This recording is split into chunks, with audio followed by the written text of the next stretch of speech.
Hey everyone, welcome back to the Daily Gold Podcast. Today we have a special guest. We're speaking with Keith Neumeyer. He's the founder, president, and CEO of First Majestic Silver. Hey Keith, how are you today? Yeah, good, Jordan. Thanks for inviting me. Keith, my first question is, First Majestic has obviously been a tremendous success to this point, but as you know, larger producers often struggle to maintain their growth and leverage to metals prices. Why will First Majestic be different, and how can it continue its growth trajectory? Well, we've been very fortunate to be able to acquire a significant group of assets, all very good, high-grade silver assets, silver mines, three of which are now in production, and then two others which will be coming into production over the next 2 to 3 years. And then that's not the end. We've got a very large land package as well, exceeding 100,000 hectares around all of our mines, and we've got the biggest drill program going on in the company's history currently. We have 23 drill rigs currently drilling within all our assets. So I think there's a lot going on, and it's pretty tough to see where the growth is going to stop. And as you noted, the company has the silver resources in the ground to continue to grow, but are you looking to make any acquisitions? Do you feel we'll see more consolidation in the silver industry? Well, that's how we build the business. We've already bought two public companies, one in 2006 and one in 2009, and there's always things we're looking at. I can't get into too much detail on that topic, obviously, but we don't stop looking, and it's something that we've proven aggressive in the past, and it's not unlikely that there will be something in the future that will acquire us, but.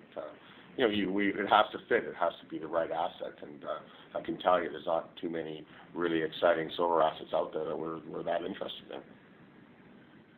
And just to follow up, do you think we'll see more consolidation in the silver industry? I mean, we just saw that acquisition with Mine Finders. Do you think that's kind of a one-off or event, or could that kind of be a precursor to more acquisition in the industry? Yeah, it's really hard to say. It's just it takes two to tango, and that was. A specific situation, obviously, and I think Pan American, in their case, was wanting to do something to accelerate their growth. There's a major that was having some difficulty with growth, and it was an opportunity for them that they took advantage of, and you have to give them credit for doing what they did. But I'm not inside the boardrooms of other public companies, so I can't really comment on whether there's going to be more of those. The silver price obviously benefits in an environment of rising inflation, but costs can also be affected.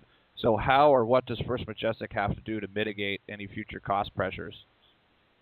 Well, so far we've seen the price of the metal accelerate faster than the cost have accelerated. So, that's obviously why our margins have expanded dramatically over the last few years, and that's a good thing. So, I think your view is that silver prices are going to exceed $50 again, and I would agree with that as well. And with silver going through 50, it's going to go to higher prices after that. So I don't think we're going to see that dramatic of cost pressures on us that'll exceed any move in the silver price. But our costs have been quite stable, and that is a result of increasing throughput, increasing production, using new technologies.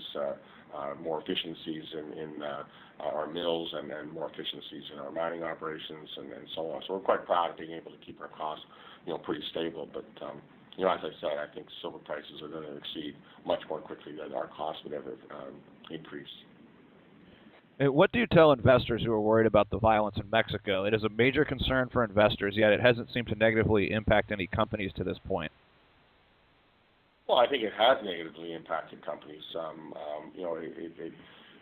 To the point where I know that there's exploration companies that have been reluctant to send people into the field and so on, and people are nervous traveling around Mexico, and security is higher now than it used to be, and these are all unfortunate things. But I'm an optimist. I think it is getting better now. I think it will continue to get better.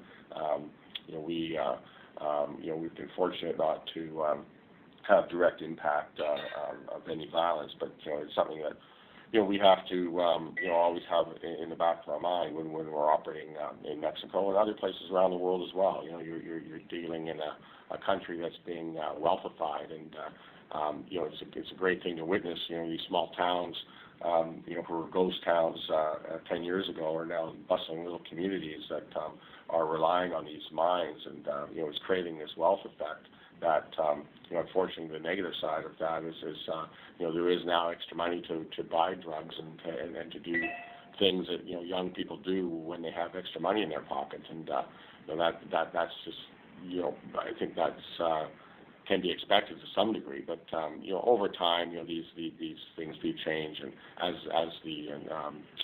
as the country gets wealthier and more educated, I think that you will see an improvement. And it's our duty as a company acting or working within Mexico to assist the communities in these challenges, and we try to do that as best as we can. Is there anything else you want to mention to our listeners before we close? Well, I think it's just the growth. The biggest thing for me, as a CEO of First Majestic, is just the growth of our business has been dramatic over the last few years. We're the fastest growing silver company in the world, as far as I can tell. We're also the purest silver company in the world, which is something very unique. Over 95% of our revenues from the sale of silver, which puts us in an extremely unique camp.